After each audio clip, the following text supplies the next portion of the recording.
জন্য ওই গণতন্ত্রের চিন্তা থেকে সরে যাই, একটা বিজেপির পতাকা আপনারা লাগাতে পারবেন এই বাংলায়? গণতন্ত্র বলে কিছু নেই, বিরোধী দলের কোনো কর্মীদের সুরক্ষা নেই। কয়েক মাস পরেই রাজ্যে বিধানসভা নির্বাচন, তার আগে যে কোনো মুহূর্তে শুরু হয়ে যেতে পারে ভোটার তালিকার বিশেষ সংশোধন বা এসআইআর এর প্রক্রিয়া। তার আগে শাসক ও বিরোধী দলের সংঘাত চরমে উঠেছে।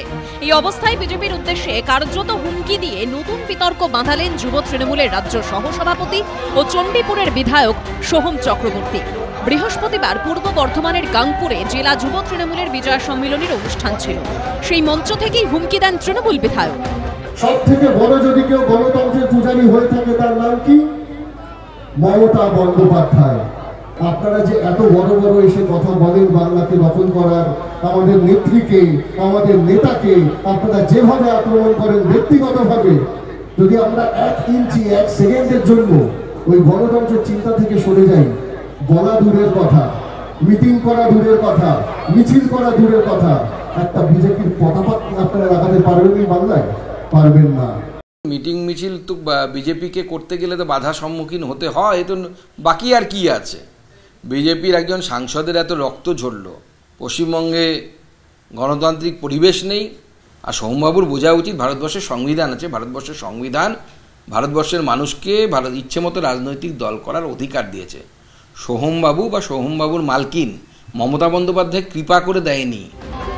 গাংপুরের স্বস্তিপল্লী এলাকায় বৃহস্পতিবার বিজয় সম্মেলনের আয়োজন করেছিল জেলা যুব তৃণমূল নেতৃত্ব। এই এলাকার অন্তর্গত 3টি বুথে 2021 সালের বিধানসভা ও 2024 সালের লোকসভা ভোটে লিড রয়েছে বিজেপির। এই অবস্থায় বিজেপিকে পশ্চিমবঙ্গ থেকে বিতাড়িত করা হবে বলেও এদিন হুঁশিয়ারি দেন তৃণমূল বিধায়ক।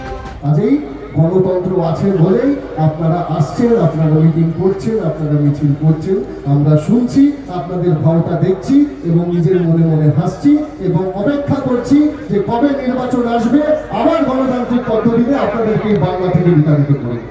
আপনাদের যে সি টিম আছে, অর্থাৎ ঊর্ধ্বধারী তৃণমূল কর্মী ওরফে পুলিশ বাহিনী, তারা যদি না থাকে আপনাদের একটা তৃণমূল কর্মীকেও খুঁজে পাওয়া যাবে না। গত বছরের মে মাসে নিউ টাউনের রেস্তোরাঁ মালিককে মারধরের অভিযোগ উঠেছিল সোহম চক্রবর্তীর বিরুদ্ধে। সেই ঘটনায় তাঁকে নিয়ে চরম বিতর্ক হয়।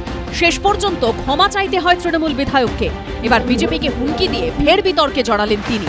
কমল কৃষ্ণ দে ও বিজেন্দ্র সিংহর রিপোর্ট, এবিপি আনন্দ, পূর্ব বর্ধমান। কমিশনাররা যদি এবার ভোটে জেতাতে না পারো, টিকিট পাবে না। দলের কাউন্সিলরদের এই ভাষাতেই হুঁশিয়ারি দিলেন বাঁকুড়ার তৃণমূল সাংসদ অরূপ চক্রবর্তী।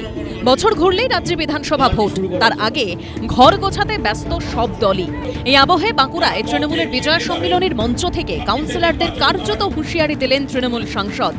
পরিষ্কার ভাষায় জেনে রাখুন, যে কমিশনার এই নির্বাচনে জয়লাভ করতে পারবেন না, তিনি তৃণমূল কংগ্রেসের টিকিট পাবেন না যদি তিনি পরাজিত হন।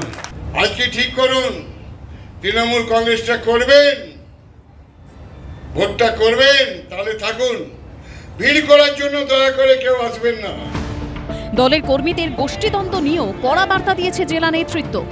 কিছু মানুষ আছে আমাদের দলে যারা মানুষের দিয়ে ওরা কান ভারী করে।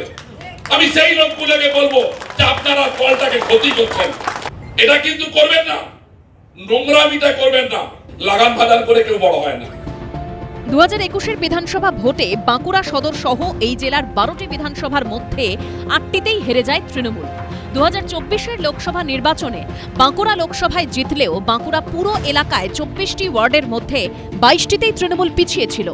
আসছে বছর বিধানসভা নির্বাচন, তাই আগে ভাগে সতর্ক তৃণমূল নেতৃত্ব। বোঝাবোটা মুশকিল। বিধানসভায় ভোট দিচ্ছে, পৌরসভায় ভোট দিচ্ছে, লোকসভায় ভোট দিচ্ছে না। ভোটটা কিভাবে ক্যালকুলেটিভ ভেঙে যাচ্ছে, কোথায় জয়শ্রীরাম হয়ে যাচ্ছে নাকি, ওটা দেখার জন্যই বুথ স্তর থেকে সেট আপটা দরকার। কে কি বললো না বললো, কারা কাকে নিদান দিচ্ছে না দিচ্ছে, এ তোলাবাই দুর্নীতিবাজে পরিণত হয়ে গেছে। দর্শকদের শ্রী উপাধি দেওয়া হয়ে গেছে। ভারী মাথা ভারী মন ভারী, এদের কোনো কিছু ভারী বলে কোনো কিছু নেই। সম্পূর্ণটাই কঙ্কালসার চেহারা এরা মানুষের সামনে এসে গেছে। অতএব এ নিয়ে আমরা কোনো ভাবিত নই। সব মিলিয়ে বিধানসভা ভোটের অনেক আগে থেকেই রাজনীতির হাওয়া সরগরম। পূর্ণেন্দু সিংহর রিপোর্ট, এবিপি আনন্দ, বাঁকুড়া।